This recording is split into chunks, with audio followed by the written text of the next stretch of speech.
Subscribe now and press the bell icon. Never miss an update.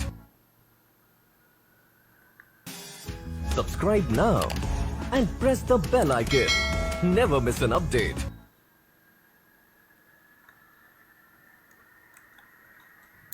Hello student, स्वागत है आप सबका महेंद्राज के ऑफिशियल यूट्यूब चैनल पर। आज के सेशन में हम आपसे डिस्कस करेंगे एक नया टॉपिक के बारे में। आज हम आपसे बात करेंगे ई सवारी के बारे में। ई सवारी क्या है? ये एक इनिशिएटिव है जिसको नीति आयोग के द्वारा लॉन्च किया गया है और इसका नाम है इंडिया इलेक्ट्रिक बस कोलिजन। इसका नाम क्या है? India electric bus collision. So आज हम आपसे बात करने वाले हैं ई सवारी के बारे में। क्या कुछ है ये जिसको नीति आयोग के द्वारा लॉन्च किया गया है।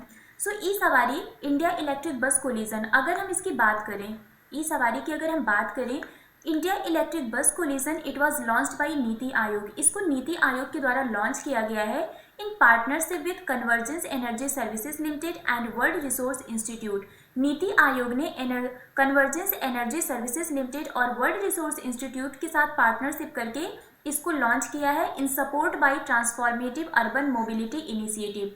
TUMI that is transformative urban mobility initiative के सपोर्ट के साथ नीति आयोग ने कन्वर्जेंस एनर्जी सर्विसेज लिमिटेड और वर्ल्ड रिसोर्स इंस्टीट्यूट के साथ पार्टनरशिप करके ई सवारी यानी कि इंडिया इलेक्ट्रिक बस कोलिजन को लॉन्च किया है। कोलिजन क्या होता है? कोलिजन का मतलब होता है गठबंधन।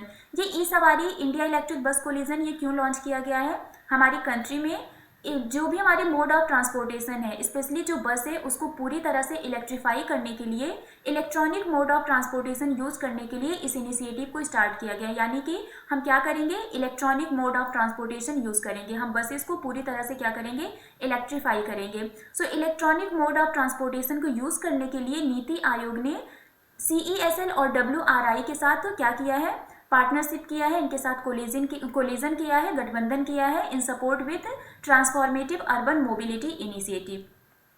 इसको लॉन्च करने का एम क्या है? ये जो कोलिजन हुआ है, इस गठबंधन का एम क्या है? उद्देश्य क्या है? इस गठबंधन का मेन उद्देश्य ये है कि हमारी इंडिया में जो ई बस को अडॉप्ट करना है, इसके लिए क्या चीज़ें की जा सकती हैं, कैसे हम इसको अडॉप्ट कर सकते हैं ईजिली, कैसे इंडिया में ये ईजिली अडॉप्ट किया जा सकता है, क्या क्या चीज़ें इसके लिए नेसेसरी होंगी, कहाँ पर सर्विस सेंटर्स बनाने होंगे, क्या कुछ फिनेंशियल होगा, फिनेंशियल हर्डल्स आएंगे, बहुत सारी चीज़ें। मतलब इसको अडॉप्ट करने के लिए जो जो चीज़ें चाहिए उसके लिए क्या करें, जो भी हमारे centre, state and city level government agencies हैं, ओरिजिनल इक्विपमेंट मैन्युफैक्चरर्स हैं, ट्रांजिट सर्विस प्रोवाइडर्स हैं, फिनेंसिंग इंस्टीट्यूशंस हैं, एंसिलरी सर्विस प्रोवाइडर है, ये लोग क्या करें? ये डिस्कस और शेयर करें अपने नॉलेज को, learning and the best practices for an efficient and effective way of e bus adoption in India. India में ई बस को अडॉप्ट करने के लिए कौन कौन से इफिशिएंट और इफेक्टिव तरीके हैं, इसके लिए ये क्या करें? ये सभी लोग अपने आइडियाज़ को, अपने नॉलेज को डिस्कस करें और शेयर करें, जिससे जितने जल्दी पॉसिबल हो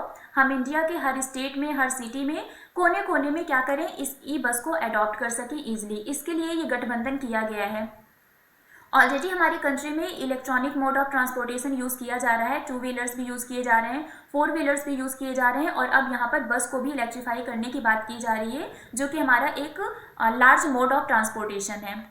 इसको लॉन्च करने का इंपॉर्टेंस क्या है? अगर इसको लॉन्च किया जाता है तो इससे हमें क्या फ़ायदा होगा, क्या इंपॉर्टेंस होगा? So electrification of public transport in India, specially in the bus sector. जो पब्लिक ट्रांसपोर्टेशन है इंडिया में, उसके इलेक्ट्रिफिकेशन से स्पेशली बस सेक्टर में क्या होगा? It is the key to decarbonisation strategy. ये किसकी स्ट्रेटजी है? डीकार्बोनाइजेशन की। डीकार्बोनाइजेशन क्या होता है? यानी कि जो कार्बन एमिशन है हमारी कंट्री में, जो कार्बन एमिशन हो रहा है उसको कम किया जा सके। हम क्या करते हैं? हम डीजल पेट्रोल व्हीकल यूज़ करते हैं, इससे क्या होता है? हमारे इन्वायरमेंट में कार्बन बहुत एमिट होता है, कार्बन एमिशन बहुत ज़्यादा होता है। सो अगर हम इलेक्ट्रिक मोड को यूज़ करेंगे तो इससे क्या होगा? जो कार्बन एमिशन है वो कम हो जाएगा, वो रिड्यूस हो जाएगा। सो ये किस में हेल्प करेगा? डीकार्बोनाइजेशन में हेल्प करेगा। Next, the launch of e-Sawari India e-bus coalition is a step to ensure sustainable and fast electrification of the bus transport system in the country. इस कोलिजन का इस कोलिजन का एम क्या है? ये जो कोलिजन है ये एक स्टेप है जिससे ये इंश्योर किया जा सकेगा कि हमारी कंट्री में जो बस ट्रांसपोर्ट सिस्टम है इसको हम कैसे सस्टेनेबल और फास्ट तरीके से क्या कर रहे हैं, इसको इलेक्ट्रीफाई कर रहे हैं, इसको हम अडॉप्ट करने में कैसे हेल्प कर रहे हैं। ठीक है, इससे ये इंश्योरिटी मिलेगी कि कैसे हम इसको सस्टेनेबल और फास्ट इलेक्ट्रिफिकेशन कर रहे हैं बस ट्रांसपोर्ट सिस्टम का हमारी कंट्री में। Next, it will help address the challenges of procuring, operating and financing e-bus deployment to achieve net zero emission. इसका टारगेट तो है कि इससे क्या होगा, हम नेट जीरो एमिशन को अचीव करेंगे, ये भी ठीक है। बट इसको डिप्लॉय करने में, ये जो ई बस सर्विस है, इसको डिप्लॉय करने में बहुत सारे हर्डल्स भी आएंगे। कैसे इसको प्रोक्यूर करना है, कैसे इसको ऑपरेट करना है। चलिए सब कुछ हो गया, हमने प्रोक्यूर कर लिया, हमने ऑपरेट कर लिया, बट फिनेंसिंग की प्रॉब्लम तो आएगी ना। लार्ज अमाउंट ऑफ बस लेने पड़ेंगे, तो कैसे इसको फिनेंस किया जाएगा, यहाँ पर फिनेंशियल हर्डल्स भी आएंगे। सो इन सब चीज़ों को भी, जो चैलेंजेस हैं, इनको भी एड्रेस करने में क्या होगा, हेल्प मिलेगी इस कोलिजन के थ्रू, इस गठबंधन के through. So it will help address the challenges of procuring, operating and financing e bus deployment to achieve net zero emission. Net zero emission को अचीव करने में इस ई बस डिप्लॉयमेंट के लिए जो भी चैलेंजेस आएंगे, उसको प्रोक्यूर, ऑपरेट और फिनेंस करने में, इसको भी क्या होगा, एड्रेस करने में हेल्प मिलेगी। नेक्स्ट अगर हम बात करें इलेक्ट्रिक बसेस इन इंडिया की, कि ये आइडिया आया कहाँ से, या फिर हम बोलें कि कहाँ से हमको ये इंकरेजमेंट मिला कि हमको जो बस है इसको भी क्या करना चाहिए, इलेक्ट्रीफाई करना चाहिए, इलेक्ट्रिक मोड यूज़ करना चाहिए। तो हमें पता है कि 2015 में एक फेम स्कीम आया था, फेम इंडिया स्कीम, जहाँ पर क्या कहा गया था कि हम क्या करेंगे, हमारी इंडिया में इलेक्ट्रिक व्हीकल्स को अडॉप्ट करेंगे और मैन्युफैक्चर करेंगे।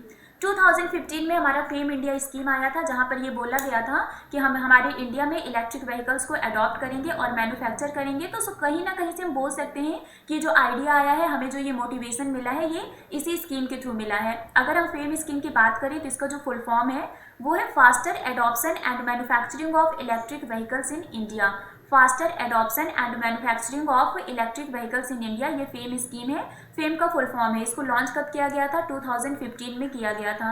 ये जो इलेक्ट्रिक बस को लॉन्च किया जा रहा है, ई सवारी को, इसको हम बोल सकते हैं कि इसको फेम सेकंड के अंतर्गत किया जा रहा है। फेम फर्स्ट ये 2019 में लॉन्च किया गया था, और अभी हम बोल सकते हैं कि फेम सेकंड के अंडर इसको क्या किया जा रहा है, अडॉप्ट किया जा रहा है।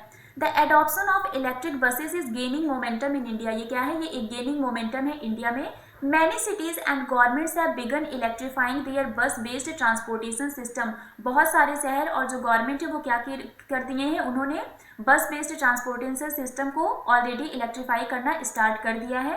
The government is aggregating the demand for e buses from 9 largest Indian cities under the fame scheme. Government ने क्या किया है, गवर्नमेंट ने डिमांड किया है कि जो हमारे कि ई बस सर्विस को क्या करना है, एग्रीगेट करना है from the 9 largest Indian cities under the fame scheme. Fame scheme के अंडर जो हमारे 9 लार्जेस्ट इंडियन सिटीज़ हैं, वहाँ पर क्या करना है, ई बस सर्विस को अडॉप्ट करना है, एग्रीगेट करना है। सो डेफिनेटली हम यहाँ पर बोल सकते हैं कि इसको फेम इंडिया के थ्रू, फेम इंडिया स्कीम के थ्रू क्या किया जा रहा है, अडॉप्ट किया जा रहा है, जिसको नीति आयोग के द्वारा लॉन्च किया जा रहा है। सो बेसिकली इसको नीति आयोग ने लॉन्च किया है। तो अगर हम नीति आयोग की बात करें तो नीति आयोग क्या है, नीति आयोग ये apex public policy think tank है और नोडल एजेंसी है इंडिया की। ये क्या है, ये गवर्नमेंट की थिंक टैंक है। ये क्या करती है, गवर्नमेंट को एडवाइस प्रोवाइड करती है, गवर्नमेंट को एडवाइस देती है। इसका इस्टेब्लिशमेंट 2015 में हुआ था by replacing the planning commission. हमारी कंट्री में जो पहले प्लानिंग कमीशन था, जिसको योजना आयोग बोलते हैं, उसको रिप्लेस करके नीति आयोग बनाया गया था। प्लानिंग कमीशन ये क्या करता था, ये 2 काम करता था।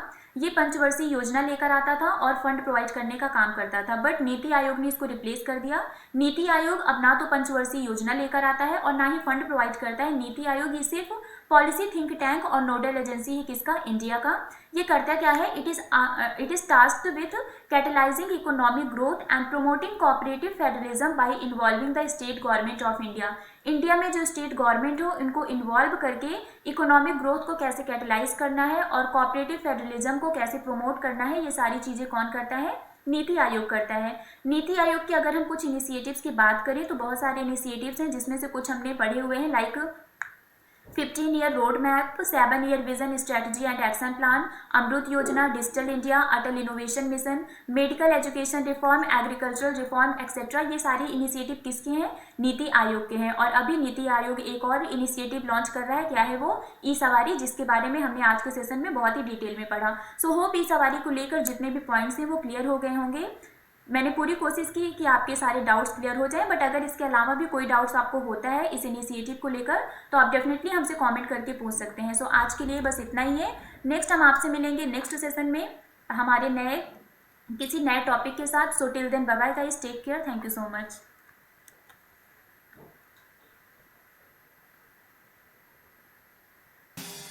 Subscribe now and press the bell icon.